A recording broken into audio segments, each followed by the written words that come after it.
Oh, paano ba yan, Bessie? Ang laki na naman na kinita mo dahil sa akin. Oh. Dahil kay Mr. Yu. Gustong-gusto ako ni Mr. Yu. Iba talaga pag maganda. Pa ba? Tuwa sa akin si Mr. Yu. Kaya ate, ang laki ng tip namin. O-order ako. Ayos na, galante ha. May naman wala. Ay, kahit ano dyan, lahat ilagay mo. O-orderin ko yan lahat. Oo nga, ate. Big time siya ngayon. Ang dami ko nga kasing tip. Nandito na si Snakey Sir na. Mag-ingat kayo kasi baka sa susunod customer niya naman yung agawin niya. Ay, nariringgan mo ba ako? Oh, bakit? May iba bang ahas dito bukod sa'yo? Patuloy na ba natin?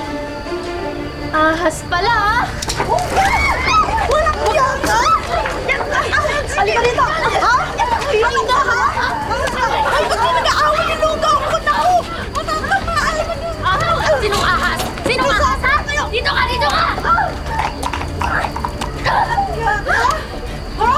Ayan! Lugaw! Lugaw! Dahil yung utak mo, lugaw! Sabi ko sa'yo! Papakainin kita, inilibre kita tonight. Ayan, sige, masarap pa. Ha? Ay, kulang, kulang. Kulang pa. Ano ha? Ano? Halika dito! Ano ha? Ano ha? Ayun pa. Aray ko! Masakit! Sumama na sa'yo, customer ko. Yan ang sabay siya.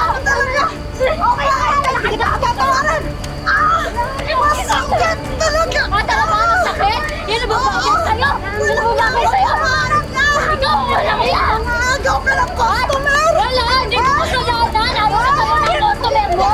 Customer ko yun ang inaagaw mo! Hindi na yan. Hindi siya natutuwa sa'yo.